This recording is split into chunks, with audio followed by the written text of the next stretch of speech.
Welcome to Life Stories. Today, we bring you a dramatic tale of love, betrayal, and standing up for yourself when faced with toxic control. What was supposed to be the happiest day of a woman's life quickly turned into a battle for her freedom and dignity when her controlling mother-in-law handed her a prenuptial agreement on her wedding day. What followed was a series of shocking events that tested the strength of love and the power of standing up to manipulation. So, sit back and join us as we dive into this incredible story. Don't forget to subscribe to the channel to start today's story. It was supposed to be the happiest day of my life. A day that I had dreamed about for years. Meticulously planned for months. From the flowers to the seating arrangements. Every detail was carefully chosen. Jake and I had been together for 6 years. Navigating the ups and downs of life. Growing closer with each passing day. I thought I had seen it all. His mother, Carol, was difficult, but I had learned to deal with her antics over the years. But nothing, absolutely nothing, could have prepared me for what was about to happen. I was in the bridal suite with my maid of honor, Alice, adjusting my veil and looking at myself in the mirror. The excitement was building. The ceremony was about to start. I could feel my heart racing, my nerves a little on edge. But mostly, I was just ready to marry Jake. He was my everything. The person who made me laugh when I wanted to cry. The one who held me when the world felt like it was falling apart. Then, without warning, the door to the suite swung open. There she stood, Carol, dressed in an extravagant blue gown that seemed to scream, "Look at me." She had that look on her face. The one she always wore when she was about to stir up trouble. In one hand, she held a folder, and in the other, a pen, without so much as a hello, or a congratulations. She marched toward me, shoved the folder into my hands, and said, "Sign this, or the wedding is off." I stood frozen, unable to speak. Alice, my maid of honor, stared in shock, her mouth slightly agape. We both tried to make sense of the situation, but all I could do was stare at Carol, my mind trying to process her words. My wedding day, the moment I had waited for so long, was turning into a nightmare. "What is this?" I finally managed to ask, my voice trembling. Carol crossed her arms and looked at me as though I should have already known. "It's a prenuptial agreement. It's to protect my son," she said, her tone almost patronizing. "You're going to sign it right now, or there won't be a wedding." I felt my stomach drop. A prenuptial agreement? Sure, I knew what they were. And I had never been opposed to the idea of one. Jake and I had talked about our finances before, but never about an official agreement. We'd always agreed that we would take care of each other, and that any wealth we created together would be shared equally. But this was different. I opened the folder, my hands shaking as I skimmed through the pages. The more I read, the more my stomach twisted in knots. The agreement was absurd. It essentially stated that if we divorced, I would get nothing, not a penny. It also included ridiculous conditions that made my blood boil. Any money I earned during our marriage would belong to Jake's family and be managed by them. If we had children, Carol would have full access to them at any time. No questions asked. I had to agree to let her into our home whenever she pleased. And the most outrageous clause of all, if Jake ever wanted a divorce, I had to leave our house immediately. Take only the things I had brought into the marriage, and never ask for alimony. It was as though she thought I was some kind of gold digger, trying to take advantage of her precious son. I couldn't believe it. My mind was racing, trying to process everything. I looked up at Carol and, despite the anger boiling inside me, managed to ask, "You can't be serious." Her face didn't change. She didn't flinch. She was completely calm as she replied, "I'm completely serious. Sign it." And then, just when I thought things couldn't get worse, the door opened again. Jake walked in. He took one look at Carol, then at the folder in my hands, and his face darkened. I could see the tension in his jaw as he walked toward me. "What's going on?" he asked, his voice tight with worry. Carol's tone was sickly sweet, the kind of sweetness that made me want to gag. "Oh, nothing, dear, just a little legal formality to protect you," she said, as though everything was perfectly normal. She was just about to sign. Jake didn't say anything. He didn't even look at me as he gently took the folder from my hands. He skimmed through the pages quickly, his expression turning darker with every word he read. I watched him, my heart in my throat, waiting for his reaction. Then, without a word, he ripped the document in half. And then again, and again. Carol gasped, her face turning pale, as though he had just set fire to the church. Mark, what are you doing? She exclaimed, her voice rising in disbelief. I'm not marrying a contract. Mom, Jake said, his voice low but firm. I'm marrying her. He turned to me then, his face full of apology. I'm so sorry. I didn't know what to say. The relief that flooded through me was overwhelming. But I was still in shock. Carol, on the other hand, looked livid. Fine, she spat. If she won't sign, there won't be a wedding. And that was when Jake did something I never expected. He reached into his jacket pocket and pulled out a folder of his own. He handed it to Carol with a cold stare and said, "Then I have a contract for you too."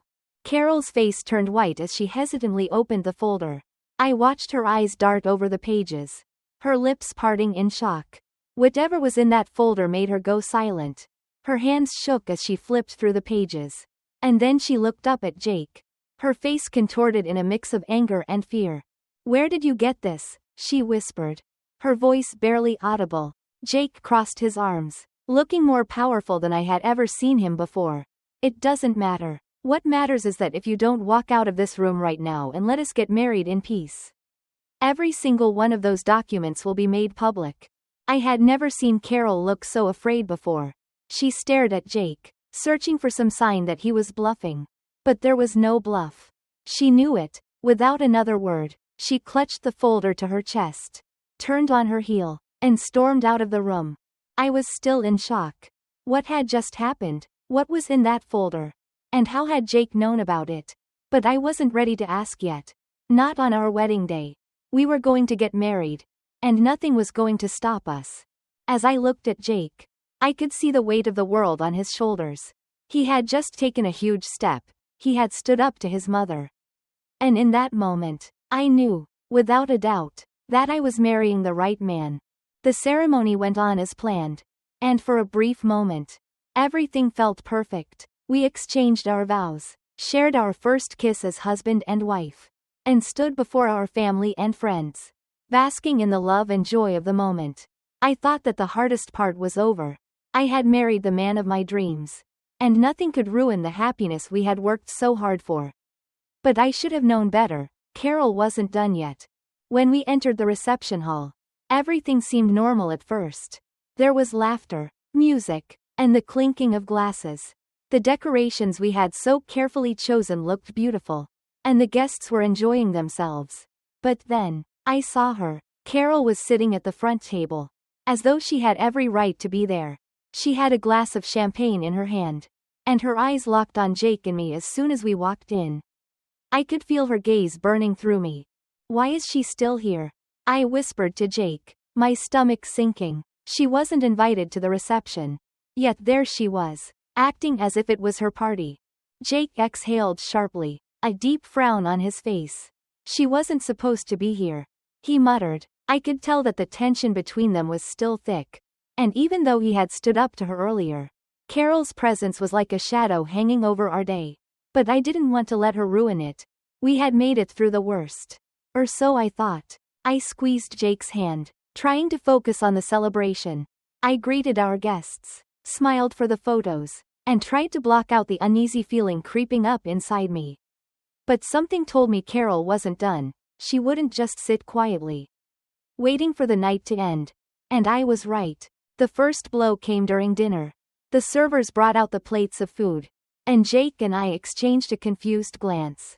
Something wasn't right. We had spent weeks selecting the perfect menu, filet mignon, salmon, and all the accompaniments that would make our guests feel special. But as the servers placed the plates before us, we were shocked to see something completely different. The dishes were not what we had ordered. I leaned over to Alice, my maid of honor, who was sitting next to me. "What happened to the filet mignon and salmon?" I asked, my voice low but full of disbelief. Alice looked pale, almost as if she were about to faint. I don't know. Let me check," she stammered. A few minutes later, she returned, looking like she had just received some terrible news. The caterer said the mother of the groom made last-minute changes this morning. She said quietly. She told them she was in charge. Jake slammed his fork down, frustration and anger flashing in his eyes. Of course she did, he muttered under his breath. I could feel the tension between us. And although I tried to brush it off, it stung. This was our day, and Carol was doing everything in her power to take control. I took a deep breath. It was just food, right? It wasn't the end of the world. But it felt like a small crack in the perfect day I had envisioned. Still, I tried to shake it off. Let it go, I told myself. It's not a big deal. But that wasn't the end of it. No, Carol had one more surprise for us. When it was time for the speeches, things took another turn. Alice gave a beautiful speech, filled with kind words and memories that had me tearing up. Then, Jake's best man stood up, delivering a heartfelt and funny toast that had everyone laughing. The room was alive with warmth and joy. And for a moment, it felt like everything was going smoothly again. But then, before the DJ could move on to the next song, Carol stood up. The room went silent, and I could feel everyone's eyes on her. She smiled sweetly, but there was something insincere about it. Something that made my stomach churn. Well, since I am the mother of the groom, I think it's only right I say a few words, Carol said, her voice dripping with fake affection. Jake muttered, sit down, Mom.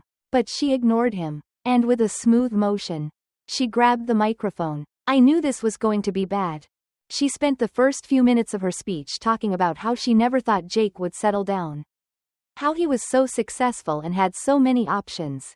I could see the subtle jab she was making at me. But the crowd didn't pick up on it. Some people even laughed awkwardly, not realizing it was a dig at me. I clenched my fists under the table, feeling the anger building. How dare she? This was our moment, not hers. Then, she turned to me, and it only got worse. I guess some women know how to be persistent, she said, her words cutting through the air like a knife. I felt the heat rise in my cheeks as a few more uncomfortable chuckles echoed around the room. But I wasn't laughing. I was seething inside. Carol didn't stop there. Now, I have to admit, when Jake first told me about the engagement, I was shocked. I mean, we all know marriage is a huge commitment. And some people rush into it without thinking, she said, glancing pointedly at me. That's why I did what any loving mother would do. I tried to protect him. I could feel my blood boil. Protect him? From me?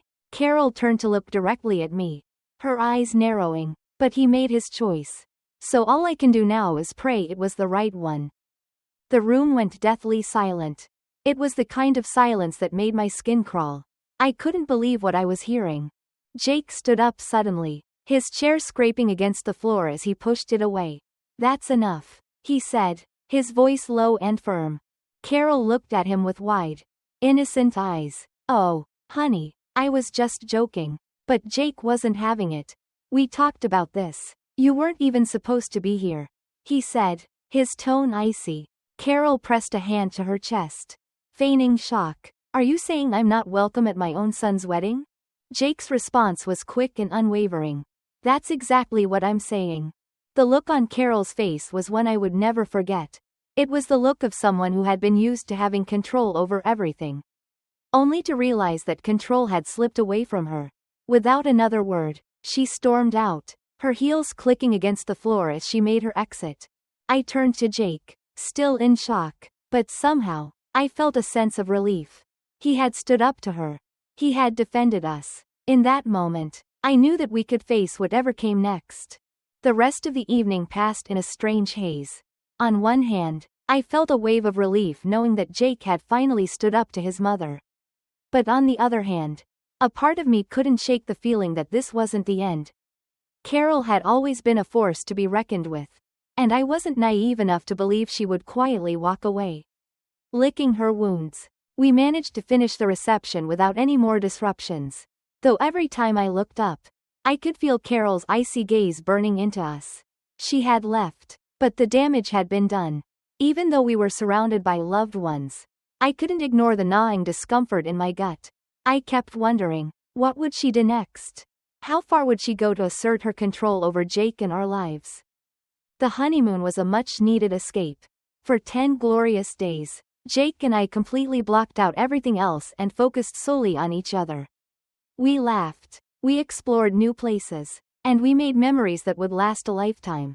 For a brief moment, I felt like we had truly won.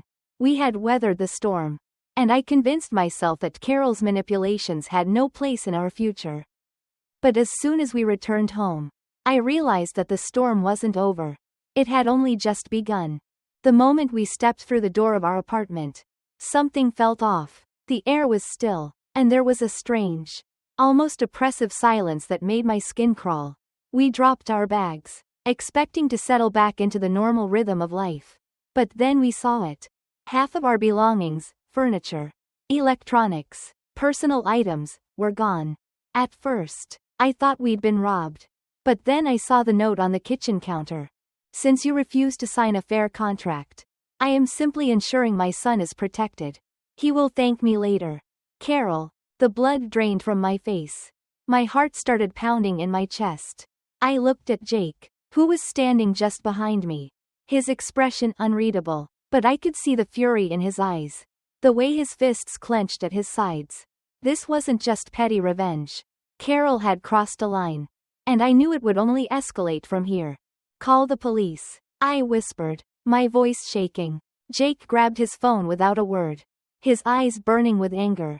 When the police arrived, they explained that since Carol still had a spare key to the apartment, it would be considered a civil matter, not a break-in. I couldn't believe it. She had planned this. She had known exactly what she was doing. But what Carol didn't know was that Jake and I had already been one step ahead. We had been collecting evidence of her actions for months. And now, it was finally time to use it. Remember that folder I gave her on the wedding day? Jake said, his voice calm but filled with determination. The one that made her go white? That's all the evidence we need. I nodded, still processing what had happened. I had no idea what was inside that folder. But I trusted Jake completely. He had kept a secret from me. One that would soon expose the woman who had manipulated and controlled his life for so long. The folder contained everything: financial fraud, tax evasion, secret accounts, even proof that Carol had forged Jake's signature on a loan she took out in his name. I felt a chill run through me as I looked at the documents. It was as though we were holding the key to Carol's downfall in our hands. Jake didn't hesitate. He made a call to his lawyer and arranged to have everything turned over to the authorities. We knew this would be our chance to stop her once and for all. The police might not be able to help us right away, but with this evidence, we could ensure that Carol's reign of manipulation would end. What followed was a quiet but relentless pursuit of justice. We gave the authorities all the evidence, knowing that this was the moment we had been waiting for.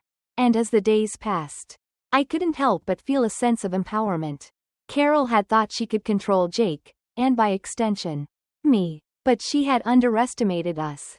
We were no longer the frightened, powerless people we had been when we first started dating. We were a team, and together, we would take her down. What started as a painful, humiliating confrontation on our wedding day had now turned into a battle for our freedom. But we weren't backing down. Not now, not ever. As the days passed, we felt the tension slowly begin to lift. Jake and I had done everything we could to protect ourselves. And now, it was in the hands of the authorities. We waited, unsure of what would come next. But knowing that we had taken the right steps to ensure Carol could no longer control our lives. It wasn't easy. There were moments of doubt. Moments when we wondered if we had done the right thing. But in the end, we knew we had to stand up for our marriage. For our peace. And for the future we wanted to build together. Carol had spent years pulling the strings in Jake's life. But with our actions, we had finally cut those strings. The day she was arrested, I saw a look on Jake's face I would never forget: relief, mixed with a sense of justice that had long been overdue. We were free from her manipulation, her control, and the toxic hold she had over us. And for the first time, we could truly focus on building a life together, without looking over our shoulders. In the end, it was clear that the battle wasn't just about a wedding, or a prenuptial agreement. It was about reclaiming our lives, our love, and our dignity. We learned that standing up to toxic people, no matter how difficult, is the only way to protect what matters most. If you enjoyed this story and want to hear more, don't forget to subscribe to our channel for new life stories. Thank you for joining us. And remember, always stand up for yourself. No matter the cost. You deserve to live your life on your own terms.